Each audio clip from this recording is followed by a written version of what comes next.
اللهم صل على سيدنا ومولانا محمد افضل صلواتك بعدد معلوماتك وبارك وسلم وصل عليه.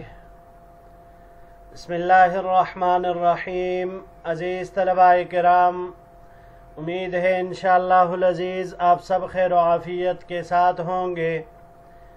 جامع السنن الترمذی جلد ثانی کے ابواب الدعوات عن رسول اللہ صلی اللہ علیہ وسلم کہ ایک اور باب ما جاء ما یقول اذا رأى الباکورة من الثمر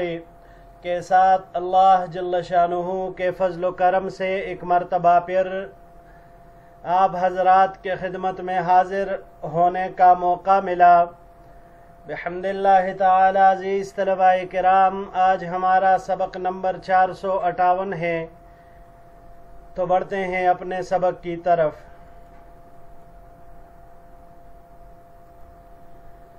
باب ما یقول اذا رأى الباکورة من الثمر. یہ باب اس بیان میں ہے کہ جب کوئی پہلا پھل دیکھے تو کیا دعا کرے. وبه قال حدثنا الانصاری قال حدثنا معن قال حدثنا مالک وحدثنا قتيبة عن مالك عن سهيل بن ابي صالح عن ابيه عن ابي هريرة رضی اللہ تعالی عنہ قال. ہمیں روایت کی انصاری نے، انہوں نے روایت کی مان سے، انہوں نے روایت کی مالک سے. اسی طرح دوسری سند ہمیں روایت کی قتیبہ نے، انہوں نے مالک سے، انہوں نے سہیل ابن ابو صالح سے، یہ اپنے والد ابو صالح سے روایت کرتے ہیں، اور وہ ابو ہریرہ رضی اللہ تعالی عنہ سے انہوں نے فرمایا کان الناس اذا رأوا اول الثمر جاءوا به الى النبي صلی اللہ علیہ وسلم فاذا اخذه رسول اللہ صلی اللہ علیہ وسلم قال.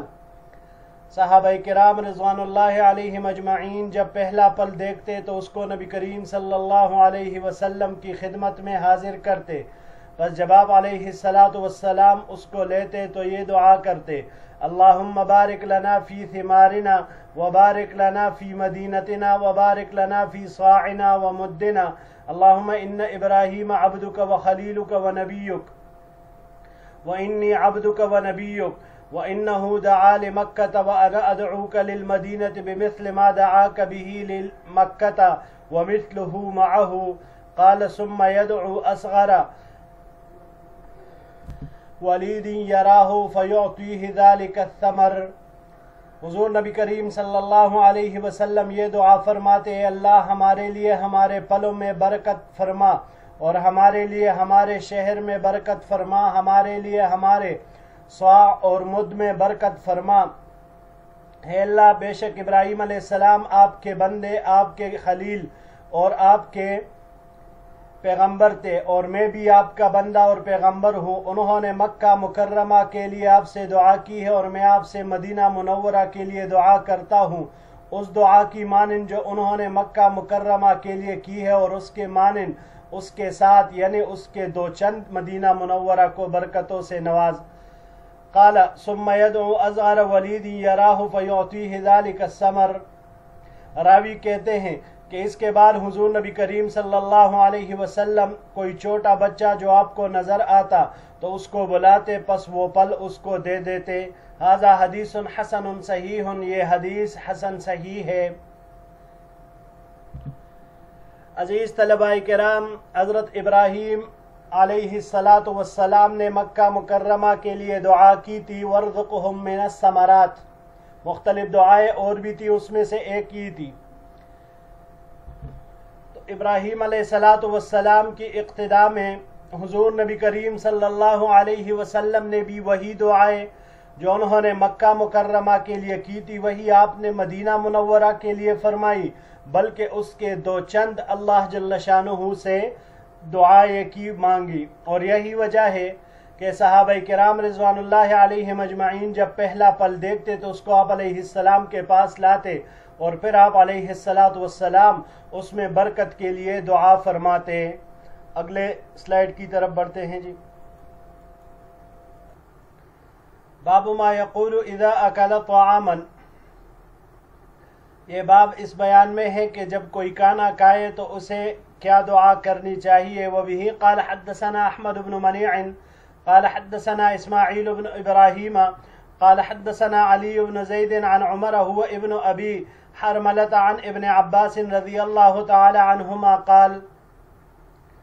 ہمیں روایت کی احمد بن منیع نے، انہوں نے اسماعیل ابن ابراہیم سے، انہوں نے علی ابن زید سے، انہوں نے عمر سے، انہوں نے ابن ابو حرملہ سے، اور انہوں نے عبداللہ ابن عباس رضی اللہ تعالی عنہما سے، انہوں نے فرمایا دخلت مع رسول اللہ صلی اللہ علیہ وسلم انا وخالد بن الولید على میمونة فجاءتنا بإناء من لبن فشرب رسول اللہ صلی اللہ علیہ وسلم وانا عن يمينه وخالد عن شماله فقال لي، میں اور حضرت خالد بن ولید رضی اللہ تعالی عنہ حضور نبی کریم صلی اللہ علیہ وسلم کے پاس داخل ہوئے، اور آپ علیہ السلام حضرت میمونہ رضی اللہ تعالی عنہما کے گھر تھے۔ حضرت میمونہ ان دونوں کی یعنی ابن عباس اور خالد ابن ولید رضی اللہ تعالی عنہما کی خالہ تھی، تو یہ دونوں وہاں پر گئے تو میمونہ رضی اللہ تعالی عنہ نے ان کے خدمت میں دودھ کا ایک برتن پیش کیا، تو حضور نبی کریم صلی اللہ علیہ وسلم نے اس سے نوش فرمایا۔ ابن عباس رضی اللہ تعالیٰ عنہ کہتے ہیں کہ میں آپ علیہ السلام کے دائیں جانب تھا اور خالد رضی اللہ عنہ بائیں جانب تھے، تو مجھے آپ علیہ السلام نے ارشاد فرمایا الشربۃ لک فإن شئت آثرت بها خالدا فقلت ما كنت اوثر على سؤرك احدا۔ حضور نبی کریم صلی اللہ علیہ وسلم نے مجھے فرمایا کہ بچا ہوا پینے کا حق تمہارا ہے، پس اگر تم چاہو یعنی اگر تم اجازت دو تو میں اس بچے ہوئے میں خالد کو ترجیح دوں۔ تو میں نے عرض کیا کیونکہ خالد رضی اللہ تعالیٰ عنہ چونکہ عمر میں بڑے تھے تو اس لیے آپ علیہ السلام نے فرمایا مگر وہ بائیں جانب بیٹھے ہوئے تھے، تو اس لیے حق ابن عباس رضی اللہ تعالیٰ عنہ کا بن رہا تھا۔ تو فرما رہے میں نے عرض کیا کہ میں آپ کے بچے ہوئے کے ساتھ کسی کو ترجیح نہیں دوں گا، یعنی بطور تبرک میں ہی اس کا زیادہ حریص ہوں کہ میں ہی اس کو پیوں۔ ثم قال رسول اللہ صلی اللہ علیہ وسلم من اطعمه اللہ طعاما فلیقل اللہم بارک لنا فیہ وأطعمنا خیرا منہ، ومن سقاہ اللہ لبنا فلیقل اللہم بارک لنا فیہ وزدنا منہ۔ حضور نبی کریم صلی اللہ علیہ وسلم نے پھر ارشاد فرمایا کہ جس کو اللہ جل شانہ کھانا کھلائے تو اسے چاہیے کہ وہ یہ دعا پڑھے اے اللہ ہمارے لیے اس میں برکت عطا فرما اور ہمیں اس سے بہتر کھلا، اور جس کو اللہ دودھ پلائے تو اسے چاہیے کہ یہ دعا پڑھے اللہم بارک لنا فیہ وزدنا منہ، اے اللہ ہمارے لیے اس میں برکت ڈال اور ہمیں اور بھی دودھ پلا۔ وقال رسول اللہ صلی اللہ علیہ وسلم لیس شیء یجزئ مکان الطعام والشراب غیر اللبن۔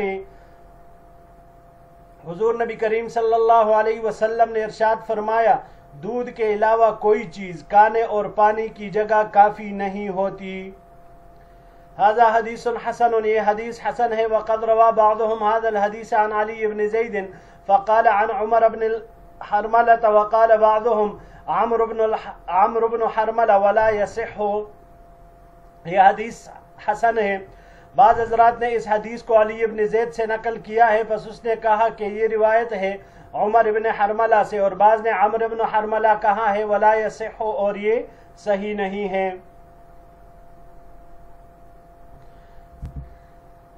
جی عزیز طلباء کرام، کھانے کے بعد حضور نبی کریم صلی اللہ علیہ وسلم نے جو دعا یہاں پر ذکر فرمائی یہ بھی ہے، اس کے علاوہ اور مزید ادعیہ بھی ہے جو کہ انشاءاللہ العزیز آگے آئے گی۔ یہاں پر اللہم بارک لنا فیہ واطعمنا خیرا منہ، یہ کھانے کے بارے میں ہوا۔ دودھ کے بارے میں اللہم بارک لنا فیہ وزدنا منہ، یہی دعا دودھ پینے کے بعد کرنی چاہیے۔ اگلے روایت کی طرف اور اگلے سلائیڈ کی طرف بڑھتے ہیں۔ جی باب ما یقول اذا فرغ من الطعام، یہ باب اس بیان میں ہے کہ جب کھانا کھا چکے تو کیا دعا کرے۔ وبه قال حدثنا محمد بن بشار قال حدثنا يحيى بن سعيد قال حدثنا ثور بن يزيد قال حدثنا خالد بن معدان عن ابي امامة قال، ہمیں روایت کی محمد بن بشار نے، انہوں نے یحییٰ ابن سعید سے، انہوں نے ثور بن یزید سے، انہوں نے خالد بن معدان سے انہوں نے ابو امامہ رضی اللہ تعالی عنہ سے قال كان رسول الله صلى الله عليه وسلم إذا رفعت المائدة من بين يديه يقول الحمد لله حمدا كثيرا طيبا مباركا فيه غير مودع ولا مستغنى عنه ربنا۔ ابو امامہ رضی اللہ تعالیٰ عنہ فرماتے ہیں کہ حضور نبی کریم صلی اللہ علیہ وسلم کے سامنے سے جب دسترخوان اٹھایا جاتا تو آپ علیہ السلام کہتے تمام تعریفیں اللہ کے لیے ہے، حمدن کثیرن بہت زیادہ حمد، پاکیزہ حمد جس حمد میں برکت ہو، برکت فرمائی گئی ہو، غیر مودع ولا مستغنن عنہ ربنا، اور نہ اس سے بے نیاز ہوا ہو اے ہمارے پروردگار۔ ھذا حدیث حسن صحیح، یہ حدیث حسن صحیح ہے۔ وبہ قال حدثنا ابو سعید الاشج قال حدثنا حفص بن غیاث وابو خالد الاحمر عن حجاج بن ارطاط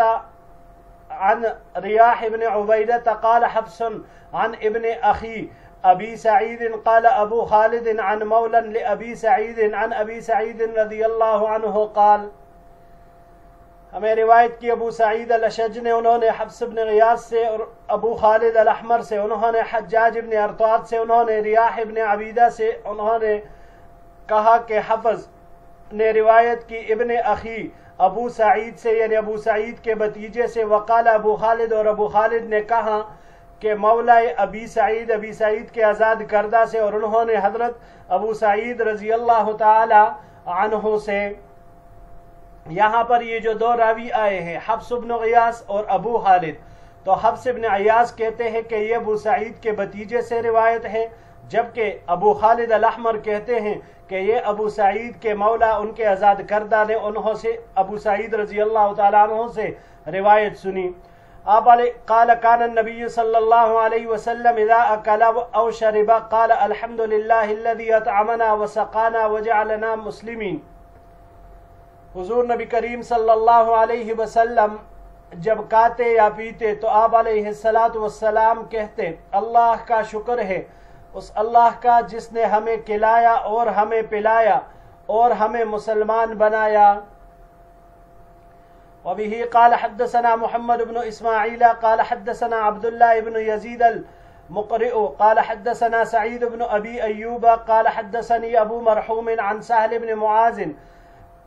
ابن انس عن ابیہ قال، ہمیں روایت کی محمد ابن اسماعیل نے، انہوں نے عبداللہ سے، انہوں نے سعید ابن ابو ایوب سے، سعید ابن ایوب نے کہا کہ ہمیں روایت کی ابو مرحوم نے، انہوں نے سہل ابن معاذ ابن انس سے، یہ اپنے والد معاذ ابن انس رضی اللہ تعالیٰ عنہ سے روایت کرتے ہیں،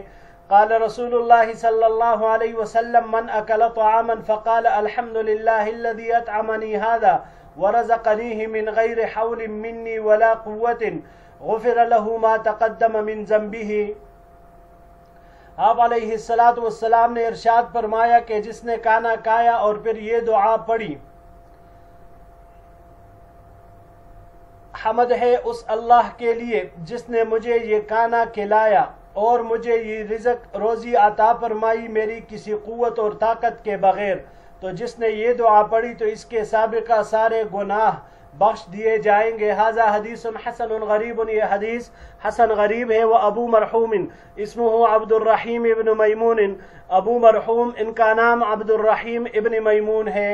جی عزیز طلباء کرام، بعض اعمال بسا اوقات ہمیں انتہائی چھوٹے نظر آتے ہیں، مگر اللہ کی نظر میں وہ بہت بڑے وقیع ہوتے ہیں، ان کی بہت قدر اور منزلت ہوتی ہیں۔ تو جس طرح ان احادیث مبارک میں یہاں پر ذکر ہوا کہ جو بندہ کھانے کے بعد صدق دل سے یہ دعائیں مانگے کہ بھائی مجھے یہ رزق دینے والا، مجھے پالنے والا میرا رب ہے، مجھے جو بھی دیتا ہے وہی دیتا ہے اور اسی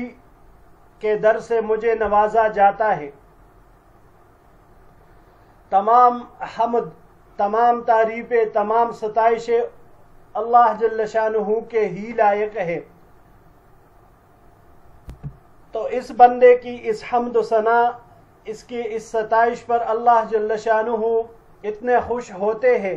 کہ اس کی برکت سے اس کے سارے پچھلے گناہ معاف فرما دیتے ہیں اور اس کی بخشش کر دیتے ہیں۔ اور عزیز طلباء کرام، یہ احساس یہ عبدیت کا جوہر ہے کہ جو بندہ یہ احساس رکھتا ہو کہ بھائی میرے پاس جو کچھ بھی ہے یہ تو میرے رب کا عطیہ ہے، میری رب کی دین ہے، میرا اس میں کیا کمال، میرے اندر کیا خصوصیت ہے، یہ تو جتنا مجھے دیا ہے میرے رب نے ہی دیا ہے، تو اس بات سے ہی انسان کی عبدیت کا اندازہ ہوتا ہے کہ کتنے کامل انداز میں یہ بندہ اب اللہ جل شانہ کے سامنے خود کو محتاج سمجھتا ہے، اور اسی کی وجہ سے پھر اس کے گناہ سارے معاف ہوتے ہیں۔ جی بڑھتے ہیں اگلے روایت کی طرف۔ باب ما یقول اذا سمع نہیق الحمار، یہ باب اس بیان میں ہے کہ جب کوئی گدھے کا چیخنا یا اس کا رینکنا سنے تو اسے کیا دعا کرنی چاہیے۔ وبه قال حدثنا قتيبة بن سعيد قال حدثنا الليث عن جعفر بن ربيعة عن الأعرج عن ابی ہریرہ رضی اللہ تعالی عنہ ان النبی صلی اللہ علیہ وسلم قال، ہمیں روایت کی قتیبہ ابن سعید نے، انہوں نے لیث سے، انہوں نے جعفر ابن ربیعہ سے، انہوں نے اعرج سے، انہوں نے ابو ہریرہ رضی اللہ تعالی عنہ سے کہ حضور نبی کریم صلی اللہ علیہ وسلم نے ارشاد فرمایا، اذا سمعتم صیاح الدیکۃ فاسألوا اللہ من فضلہ فإنہا رأت ملکا وإذا سمعتم نہیق الحمار فتعوذوا باللہ من الشیطان فإنہ رآ شیطانا۔ حضور نبی کریم صلی اللہ علیہ وسلم نے ارشاد فرمایا، جب تم مرغوں کی بانگ سنو تو اللہ سے اس کے فضل کی دعا کرو، کیونکہ انہوں نے یقیناً فرشتے کو دیکھا ہے، اور جب تم گدھے کا رینکنا چیخنا سنو تو شیطان سے اللہ کی پناہ مانگو، کیونکہ اس نے یقیناً شیطان کو دیکھا ہے۔ ھذا حدیث حسن صحیح، یہ حدیث حسن صحیح ہے۔ جی عزیز طلباء کرام، یہاں پر اس روایت میں دو چیزوں کا ذکر آیا، مرغوں کی بانگ اور گدھوں کا رینکنا چیخنا۔ اس کے علاوہ مختلف روایات میں کتوں کی رونے کا بھی ذکر ہے کہ رات کے وقت جب کتے بھونکنے لگے، رونے لگے، تو اس وقت اللہ کی پناہ مانگنی چاہیے شیطان سے، کیونکہ وہ اس وقت شیطان کو دیکھ کر روتے ہیں۔ مرغ سحر کے وقت بانگ دیتے ہیں اور سب ایک ساتھ بولتے ہیں، پھر اس کے بعد خاموشی چھا جاتی ہے۔ پھر یہ پہلا جو بانگ ان کا ہوتا ہے یہ تہجد کے وقت عموماً ہوتا ہے، پھر جب صبح صادق قریب آتی ہے تو پھر وہ دوبارہ بانگ دینے لگتے ہیں۔ عزیز طلباء کرام، پھر یہاں پر سوال یہ آتا ہے کہ ان کو ایسے صحیح وقت کا اندازہ کیسے ہوتا ہے؟ سردیوں میں راتیں لمبی ہوتی ہے، گرمیوں میں چھوٹی ہوتی ہے، تو خاص وقت میں یہ اپنا بانگ اذان کیسے دیتے ہیں؟ وجہ اس کی یہ ہے کہ وہ فرشتوں کو دیکھتے ہیں، تو جب وہ فرشتوں کو دیکھتے ہیں تو اس بابرکت وقت میں وہ بھی اپنے تسبیح و تحمید میں مشغول ہو جاتے ہیں، اور رات کی خاموش فضا میں اپنے تسبیح سے، اپنے بانگ سے وہ ہلچل مچا دیتے ہیں، تاکہ انسان بھی اٹھ کر اپنے رب کے تسبیح و تحمید میں، اس کی عبادت میں مشغول ہو جائے۔ اب کچھ جانور جو ملعون قسم کے ہوتے ہیں جیسے گدھا، کتا، بندر وغیرہ، یہ چیزیں ان کو شیاطین سے مناسبت ہیں، تو اس لیے ان کو شیاطین نظر آتے ہیں، تو جب وہ ایسے رینگتے ہیں یا چیختے ہیں گدھے تو اس وقت شیطان کی پناہ مانگنی چاہیے۔ یہی وجہ ہے کہ مختلف روایات میں یہ بھی آیا ہے کہ جب گدھے کی رینگنے کی آواز سنو تو اعوذ باللہ من الشیطان الرجیم پڑھو۔ اگلی روایت سلائیڈ کی طرف بڑھتے ہیں۔ جی، باب ما جاء فی فضل التسبیح والتکبیر والتحلیل والتحمید، یہ باب تسبیح، تکبیر، تحلیل اور تحمید کے ثواب اور فضیلت کے بیان میں ہیں۔ وبه قال حدثنا عبد الله بن ابي زياد قال حدثنا عبد الله بن بكر السهمي عن حاتم بن ابي صغيرة عن ابي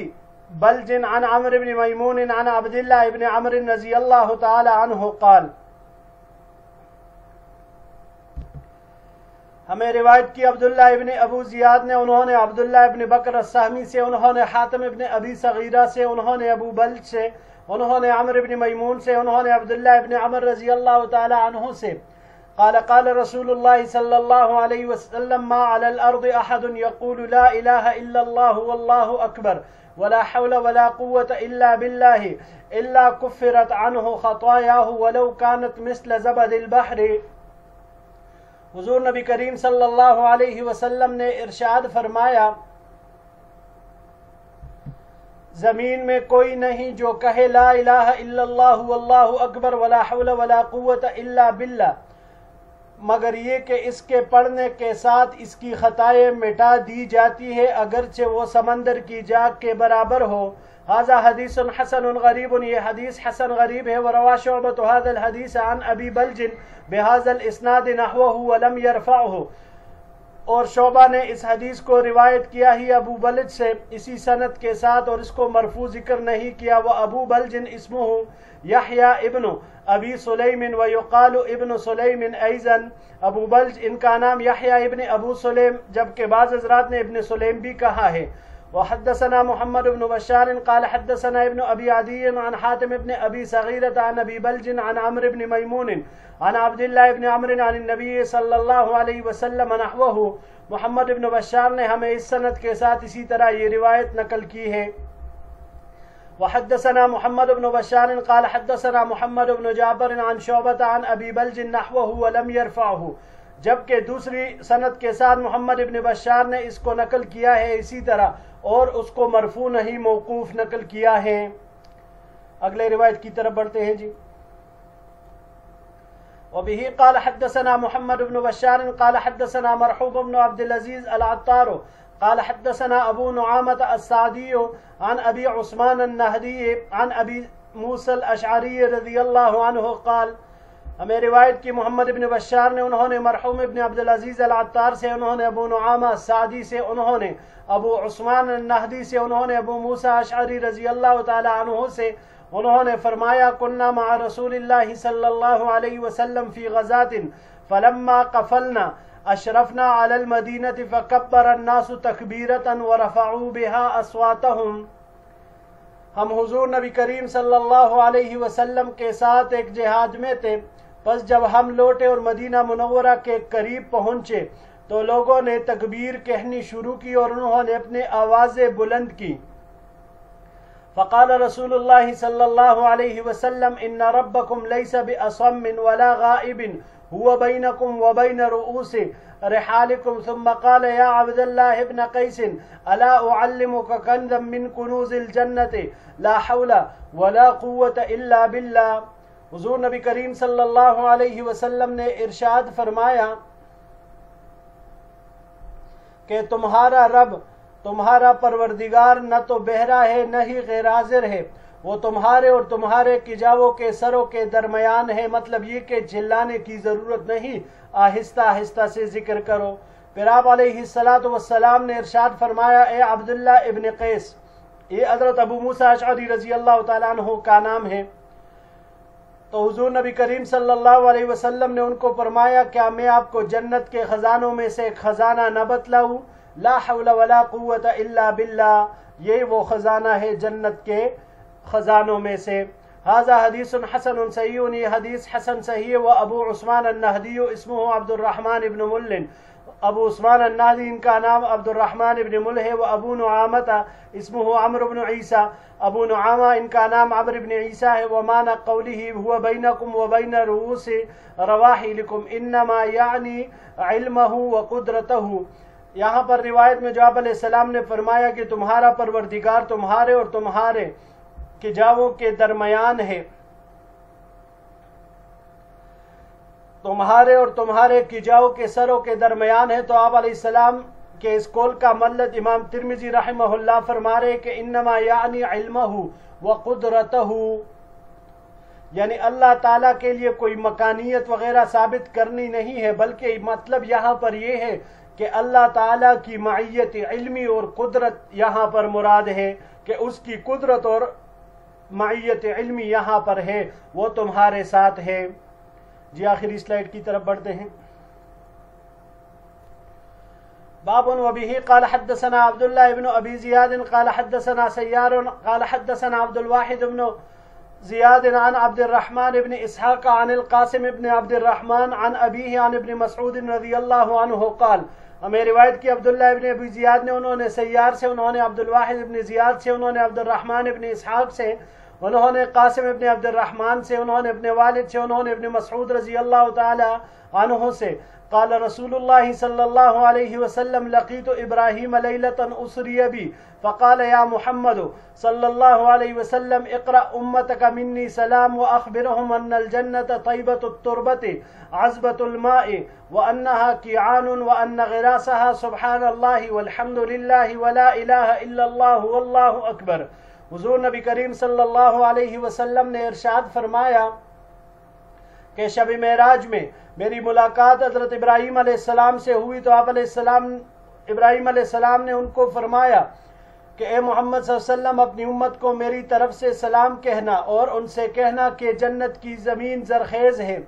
اس کا پانی شیریں ہے مگر وہ چٹیل میدان ہے، اور اس کے پودے سبحان اللہ الحمدللہ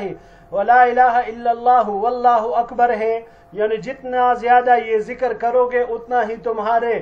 جنت کے میدان میں تمہارے لیے پودے اور درخت اگتے رہیں گے. وفی الباب عن ابی ایوب، اس باب میں حضرت ابو ایوب رضی اللہ تعالیٰ عنہ سے بھی روایت مروی ہے ھذا حدیث حسن غریب من ھذا الوجہ من حدیث ابن مسعود، یہ حدیث حسن غریب ہے اس طریق سے ابن مسعود رضی اللہ تعالیٰ عنہ کی روایت سے. حدثنا محمد بن بشار قال حدثنا يحيى بن سعيد